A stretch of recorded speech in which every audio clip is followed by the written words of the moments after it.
Hey everyone, welcome back to the channel. In today's video, I'm going to be showing you how a Speedcuber solves the 2x2. So let's get right into this.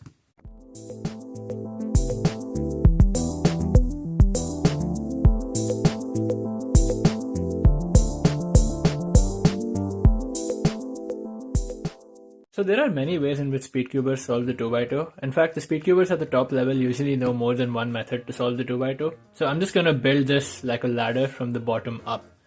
Huge disclaimer, this is not a tutorial. In fact, I don't even know 3 of the methods on this list. So, 2 of the methods on this list. So I do recommend you check them out. I will leave detailed tutorials in the description, so please check that out. But yeah, have fun in this video. I hope it's informative. The most simple method on 2x2 that Speedcubers use is the layer by layer method. In this method, the first thing you do is solve an entire layer. So that's all the colors on one side plus all the pieces in the right place. And then you solve OLL and PLL. So it's just like a 3x3 in the sense that there are no center and edge pieces on the 2x2. So that makes it, just a non-glorified 3x3, if you will. So that's layer by layer. Next up, the next method that Speedcubers use is called Ortega. It used to be called Ortega. It's now called Varasano. And in this method, what people do is they solve a layer, but not necessarily the whole layer. So for example, I've solved white here.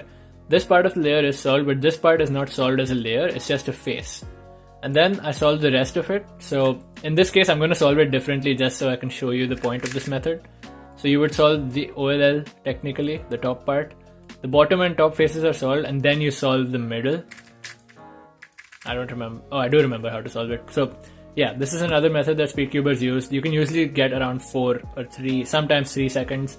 You can average around that with this method. On to the next one.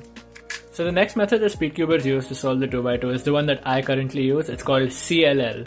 So as you can see, we're getting more and more abstract as we go down these methods. And initially it's like layer, orient the top, finish the other layer.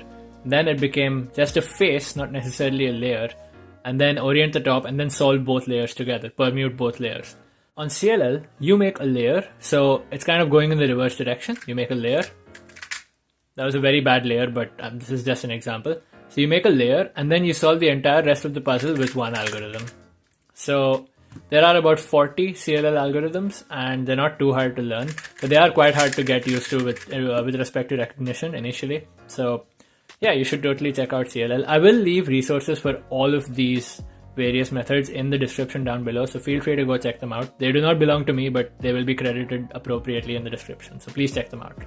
Anyway, on to the next one. So CLL gave us the freedom to just make a layer and then solve the whole, like the remainder of the cube with just one algorithm. The next method is called EG1. In this, you basically solve a layer, except you don't. Well, let me just show you what I mean. So let's say I've solved green, right?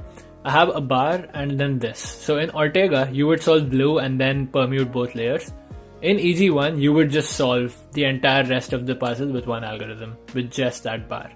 So I don't know EG1, therefore I will do Ortega because I'm just trash at 2x2. And yeah, that's EG1. So now on to EG2.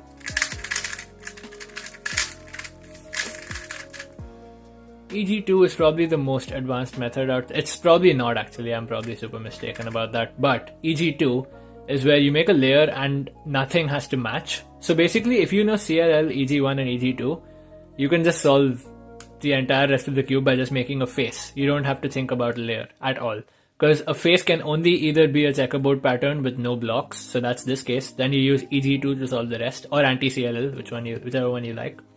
Or the face has one block and the other one is not a block, in which case you use EG1. Or the face has both blocks, in which case it's a layer, not a face, and you use CLL. So that's how the progression of these methods goes. And in this case, I just use Ortega because I do not know EG1 and EG2, but please check them out in the description down below.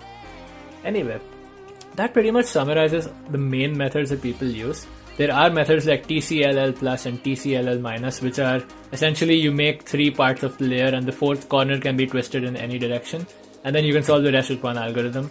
So knowing all of these subsets together makes a lot more sense than knowing just, EG2 and not CLL, because in a lot of scrambles you'll have to approach it from different directions, and this really helps with that. So I hope this video was informative, and I should have put the disclaimer in the start, so I'm just gonna, I hope you've seen it now that I've edited it into the start. Huge disclaimer, this is not a tutorial. In fact, I don't even know 3 of the methods on this list. So, well, 2 of the methods on this list. So I do recommend you check them out. I will leave detailed tutorials in the description, so please check that out. But yeah, have fun in this video. I hope it's informative.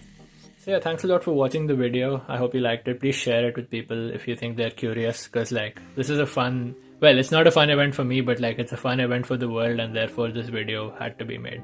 I hope you're enjoying the series so far. Please check out the entire series as a playlist up here. And yeah, I hope to see you in the next video, which will be out really soon. Stay tuned to the channel. Take care and peace.